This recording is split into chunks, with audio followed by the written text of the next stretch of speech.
Om. Om.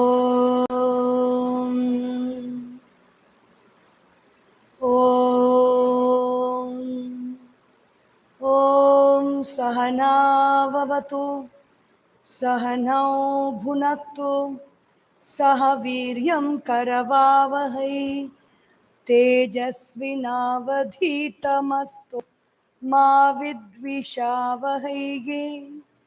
Om Shanti Shanti Shanti Harihi Om Shri Gurubhyo Namaha Harihi Om.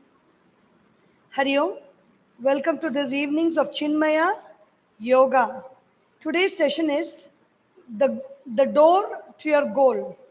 As we know, on the path of yoga and a path of meditation or quietening the mind, we can have one goal of, there is only one goal, that my mind has to become quiet. And when we are very clear about that goal, then we just need to look into the means through which we can attain that goal. So that is a door we are talking about. The door is our regular practice. Even in the Patanjali Yoga Sutra, as well as in the Bhagavad Gita, it is mentioned Abhyasa Vairagyabhyam Tannirodha in the Yoga Sutras. The way by which you can quieten the mind is through Abhyasa. Abhyasa means constant practice of what we need to do, of the effort to quieten the mind, constant practice.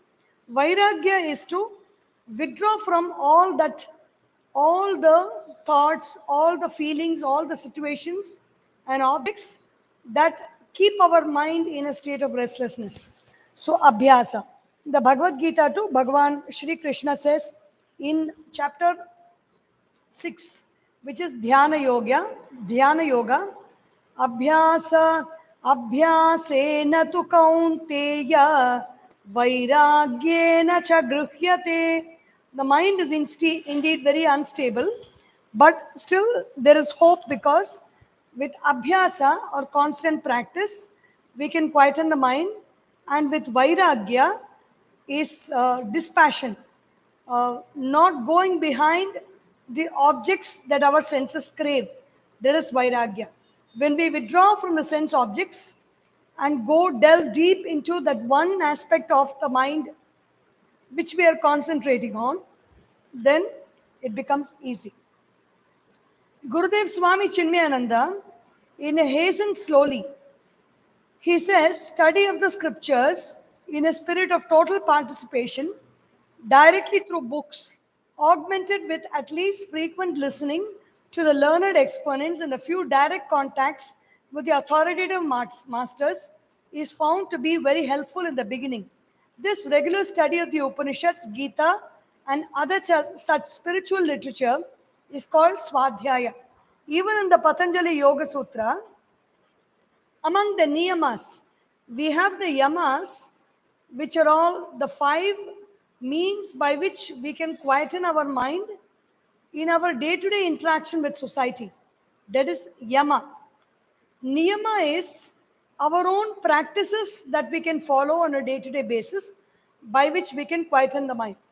Out of which tapas, um, satya, ahimsa satya steya.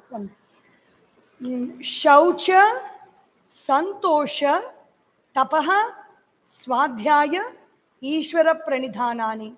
So Swadhyaya comes under a Niyama. Niyama is our daily practice. This is the same Swadhyaya that Gurudev speaks about. Swadhyaya means the Upanishads, the Gita, and other texts, spiritual literature. In spiritual literature is also included Ramayana, Bhagavata, Yoga Vasishta, Sukhmani, Guru Granth Sahib, Atma Bodha, Viveka Chudamani, Bhaja Govindam. So constantly contemplating on the thoughts mentioned in these texts. And there is a plethora of spiritual literature in our Sanatana Dharma. And even in the Patanjali Yoga Sutras, in the Sadhana Pada, when mentioning what is Kriya Yoga means the yoga of action, Through action, you do something else. Through action, you make an effort to quieten the mind. Yatna.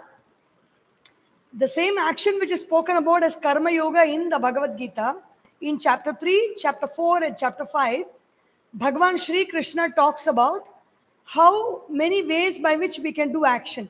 When we talk of Abhyasa, Abhyasa means constant practice. So, what is the constant practice that we need to do? Yogastha kuru karmani, sangam tyaktva dhananjaya, siddhya siddhyoho samo bhutva, samatvam yoga uchyate.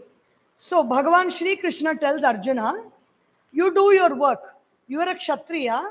You do the work of a Kshatriya in yoga. In yoga means, Adi Shankaracharya gives the explanation for that word, Yogastha Kuru. Yogastha Kuru means stand in yoga and do that work as a Kshatriya. Stand in yoga means offer that action to Ishvara, Guru, or the Atma, your own self. That is what standing in yoga means, offering the action to the self and offering the fruits of the action to the self. Sangam tyaktva, drop your attachment to the result of the action.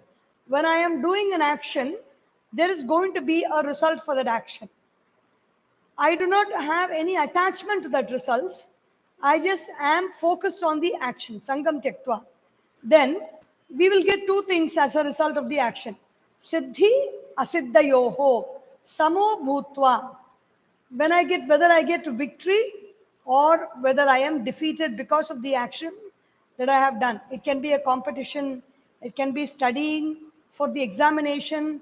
It can be appearing for an interview. Two things will happen. Either victory will happen or defeat will happen.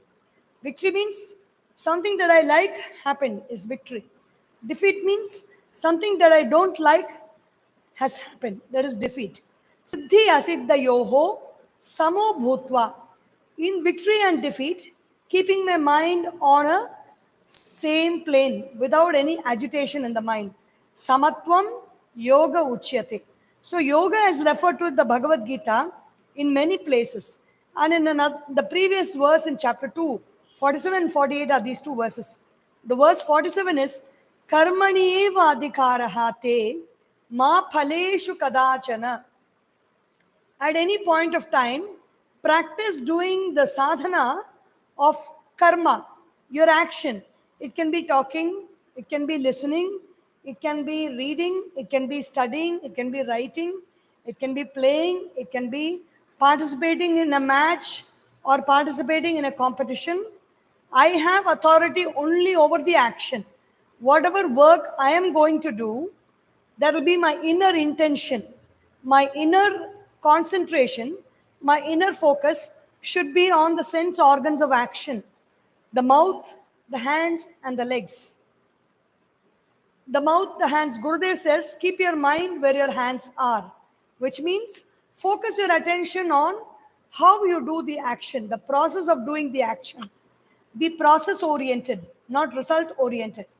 So, karmani eva adhikaraha te means being process oriented in our action.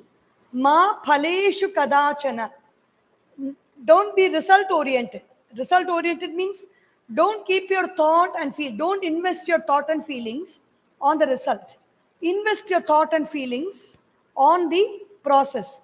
Then you will do very well, because when I focus on the process is naturally going to be right, because my loving attention and awareness are on the process. And as a result of that, I'm going to get a good result. If I, instead of keeping my mind on the process, if I focus on the result of the action, then automatically the result, because my attention is gone to the result, my attention is not fully available to the process. Because it is not fully available to the process, the action itself is tardy, the action itself is slipshod, the action itself does not have my full attention, and so the results are naturally going to be slipshod and tardy. So, to repeat, then Swadhyaya is one means that Gurudev says we can constantly practice. As I mentioned, even in the Patanjali Yoga Sutras and even in the Yoga Vasishta, Swadhyaya is mentioned. Swadhyaya means Swa Adhyaya, learning about the self. Books like the Upanishad, masters who explain the Upanishads talk about the self constantly. But Swa Adhyaya also means study about my own self. Am I getting angry? Am I having unnecessary desires? Am I entertaining unnecessary desires? What am I doing about my desires? Am I taking action on my desires? Or am I allowing my desires to accumulate and not do anything about it? And as a result of which, my mind is not going to be quiet. So, watching consciously the way I speak, what I see, what I'm focusing my attention on, what I do, how I do, where I go, towards what is my mind constantly drifting. So, all these things, when I'm watching constantly, the mind automatically becomes quiet. This the process of watching and paying attention is like the teacher in a primary class or a middle class. The class may be very noisy, but the teacher comes inside the class, she does not say silence, or she does not shout, or she does not do anything. Especially if the teacher is having a very good rapport with the students, she just looks around the class quietly. She looks at everybody's face, and in just a moment there is pin drop silence, because it is out of love and respect for the teacher. The students automatically want to do something that the teacher will be very proud of when she thinks about them. So that is the power of observation, the power of, quietly watching what is happening around us. Another sadhana that we can do is, sadhana has also got to be something simple and easy to practice. If it is going to be very difficult sadhana, if it is interfering with our day to day work, then we are not going to pursue that sadhana. So, if I want to reach the goal of quieting the mind, the doorway to that goal, the pathway to that goal is sadhana. So, if I take up some sadhana, it is not important to do many things, but at a very, what to say, at a very slow pace or at a very erratic pace. The Patanjali Yoga Sutra, the process for abhyasa or sadhana is given very beautifully. Dirghakala, for a long period of time. How long? So long as it takes to quieten my mind. So for a long period of time. And Sadashiva Brahmendra has commented on that Dirgha Kala. Ajivana Paryantam, he says. As long as there is life, do sadhana. Sadhana will be difficult only when, for so long as we get used to it and we find it very difficult to practice this. The moment we start enjoying the sadhana, then it is not going to be a very great difficulty for us to do. It is not difficult for us to eat ice cream because we love eating ice cream. In the same way, when sadhana becomes like eating ice cream or going to a movie, it becomes as entertaining and as absorbing. When sadhana becomes powerful and the sadhana has begun yielding its results, that is what it will be. The sadhana itself will be very pleasurable to do. Dirghakala Nairantarya. Nairantarya means nirantara. It is not even for a long period I may do. I may do for one day, and then after 6 months I will take it up. And then another 3 months later I will do the sadhana, and another 3 months. So 1 year is over. Then next year again, same way, after 3 months or 4 months, and after 6 months. Like this I can do even for 20 years. But that sadhana will not have power. Nairantarya means every day, constantly. Even if it is a 5 minute sadhana, even if it is a 2 minute sadhana, if it is done consistently every day without a break for 365 days, it is called, in Japanese, it's called the Kaizen method. The Kaizen method is the 1 minute principle. You take up something that you really wish to improve on yourself and do that for 1 minute every day without forgetting. The nature of the mind is it will want to do more and more. When you really show, the mind goes to something where it really loves. When you show the results to the mind, when you show proof to the mind that, while doing this is going to happen, this lovely thing is going to happen to you. When you just tell the mind that 1 minute can become 1 hour, it can become 3 hours, and the mind is continuously doing it because it loves that sadhana. So Dirghakala, Nairantarya, Satkara. When you do your sadhana or any practice that you may take up, it can be the practice of handwriting. It can be the practice of doing some simple puja every day.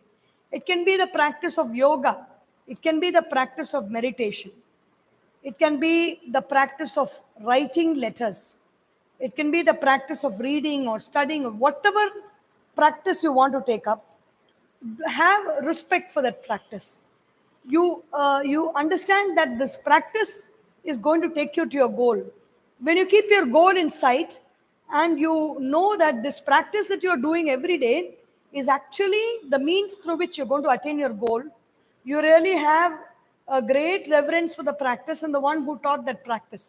Reverence for the practice and reverence for the one who taught the practice. So reverence for the teacher.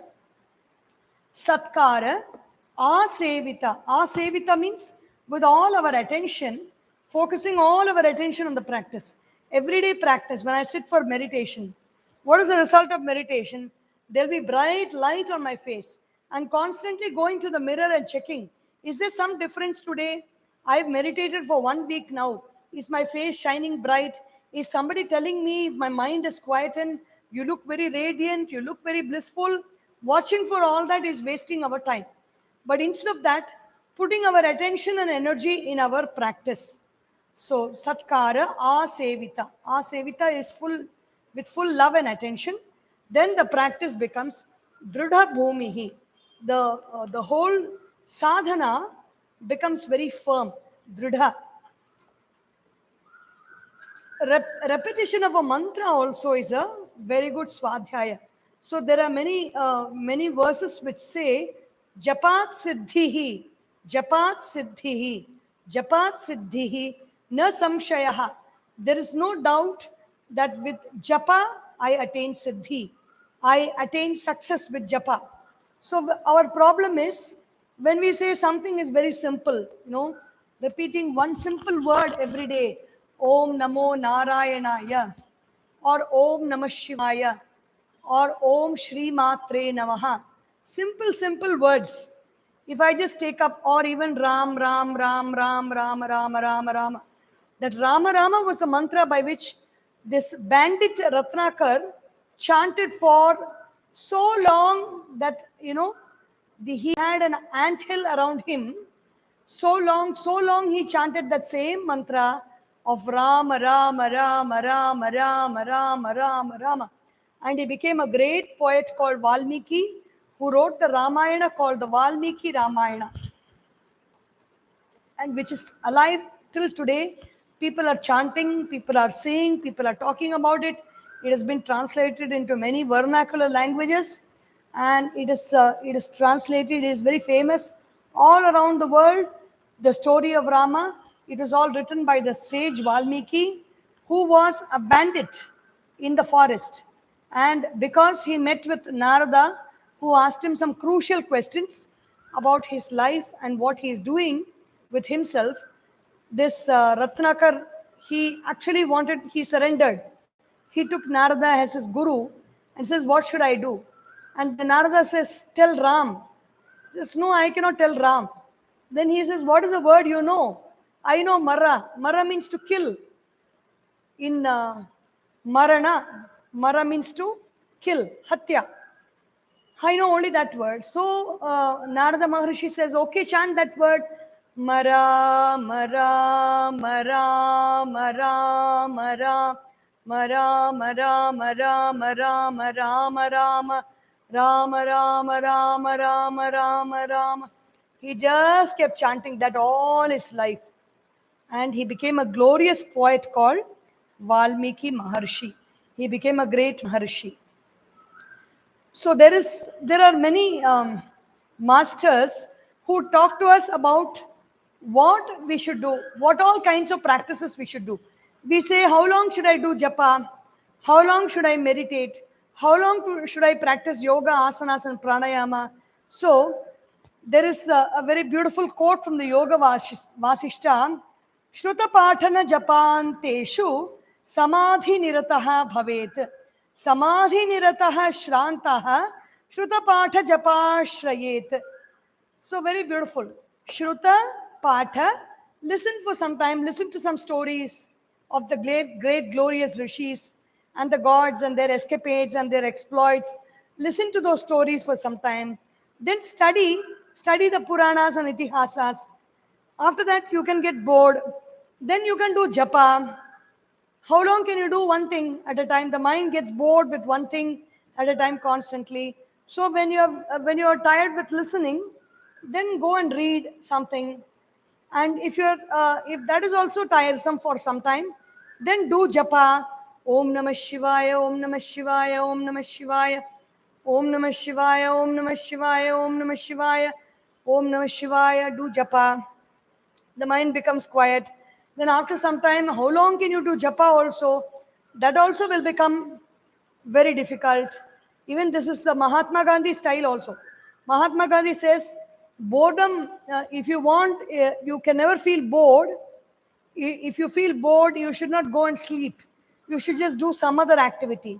So if japa is also a little bit, it's getting on you too much, then take up meditation, go into the state of samadhi. Samadhi nirataha bhavet. There is samadhi is also becoming very tiresome. I'm not interacting with other people. I'm not looking out into the world. Always I'm in a state of samadhi. I don't even know what is happening outside. If that also becomes difficult for some time, then again come back to listening, and then take up reading, then take up japa. Japa shrantaha punardhyayet, dhyana shrantaha punarjapet. So there's nothing else to do. If I become tired with japa, take up to dhyana. If I become tired with dhyana, take up to japa. If such kind of a practice is followed, japa dhyana abhiyuktasya prasidati parashivaha, that supreme Shiva, the supreme state of consciousness, that auspiciousness, that the Mangalam, what gives auspiciousness in our life, that consciousness is very happy with all these kinds of activities that we do, and consciousness becomes completely present in us. When that becomes, see, we are all the, another thing, very, very important thing while doing sadhana is, never do sadhana with the attitude that I am doing sadhana and I have to achieve that goal of quietening the mind. It never happens that way, and it is not possible, and that is not the truth also. The mind is already quiet. The mind is in a state of quietude. But what we experience as disturbances of mind is all falsehood. So we have to disidentify with the falsehood and identify with that quiet state of mind. It's as simple as that.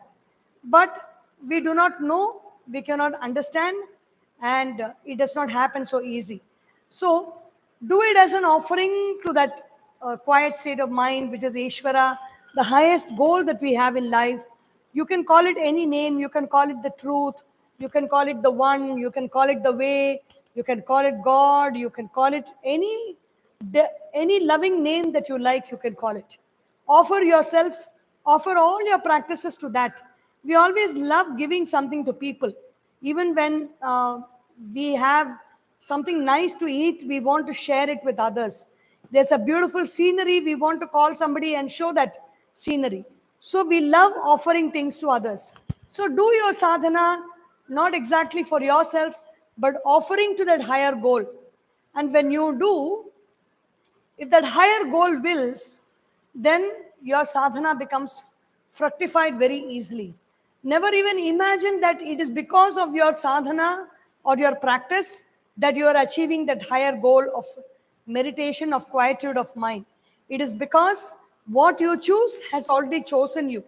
Because that life, that one, that consciousness has chosen you, is beloved to you and is loving you, it is taking you higher and higher onto that path of sadhana. And that is what why am I doing sadhana?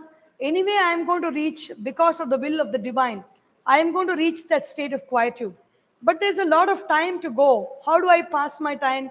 I pass my time doing the very nice things that I'm doing, all the sadhana that I'm doing. When I do that, I pass time well, and I also attain the goal. I also achieve the goal, and I also feel fulfilled that I have done something worthwhile and contributed when I was here in this world. So when Gurudev says, The agitation of the mind and intellect equipment in the seeker creates an impenetrable thought barrier between his sense of ego and his divine status as the infinite consciousness, which he is in his essential nature. So I am already that consciousness, but there are many disturbances of the mind which I am identified with. I am not identified with that quiet state of consciousness. And when these disturbances are going to stop, only then I will be able to identify with that quiet state of consciousness and see my own reflection as that self. All spiritual practices, sadhana, are training by which the disturbances of thought are brought down to a minimum. We cannot quieten the mind. We cannot beat the water and stop the waves and stop the ocean from having waves. But we can put our own effort by seeing to it that our thoughts are not rising, our desires are not rising, our anger and hatred are not rising, our feelings are not rising for this and that, good and bad, joy and sorrow, heat and cold. For every little thing, every little change around me, something is not reacting and agitating in my own experience in the mind and body. The student like wants the state of expansion within, which invokes an unusual quality of inner joy and thrill, leaving behind for some time a subjective sense of holiness and contentment, is the first experience that assures the student of a richer reward awaiting him at the end of the journey. Before even other people beginning to notice the result of our sadhana, the effect of our sadhana, I know what I am doing is very it makes me very peaceful. It gives me the experience of peace and joy within. That is the first reward. And this reward really shows me what is the reward that's going to come. If I'm not going to focus on the reward, but still we love to do something that really gives us some rich experience, a rich reward, a rich, uh, uh, a rich understanding of life, you know, contributing something very beautiful to this world that we live in. All other external obstructions get rejected and ignored by him. Nothing can any longer entice the seeker away from his regular meditation sessions. So, when I take up the sadhana little by little, I focus on the sadhana every day, even if it can be 5 minutes. I focus on doing that sadhana for 5 minutes. Then the right people will come, the right situation will come, the right knowledge will come where I am able to build on my sadhana. The more and more I focus on my sadhana, initially, though giving up drinking something, coffee or tea before my yoga practice might have been very difficult. But when the yoga practice becomes very strong, the sadhana becomes very strong, then the sadhana takes over my desires. The sadhana begins to control my desires, and my desires are in check. So it becomes sadhana first and then desires later. And slowly, slowly, the thoughts become purified, that the mind becomes like a crystal. The mind becomes very pure, and it is a very reflective mind. Whatever happens around me, only that is reflected. No thoughts of my own, no anger of my own, no desires of my own are generated to cause any disturbance within. Disturbances can happen around me, but whatever happens around me is just reflected, and it just passes on like clouds that move and seem to cover the blue sky but just keep moving on. So the sadhaka, the person who is doing the sadhana, he gets to regulate, reorganize, and readjust his daily programs, items of activities and things of interest, contacts, engagements, activities, duties, even his professional responsibilities, all will undergo irresistibly a salutary reorientation. So, in my own experience and the experience of many people who have been practicing yoga sadhana or some form of meditation or the other, they would have seen that initially there's a lot of difficulty. It's not exactly difficulty, but since we are used to such a different lifestyle, it can seem difficult to us. Initially, there is some difficulty. We have to really think about our practice time and set aside all our assignments.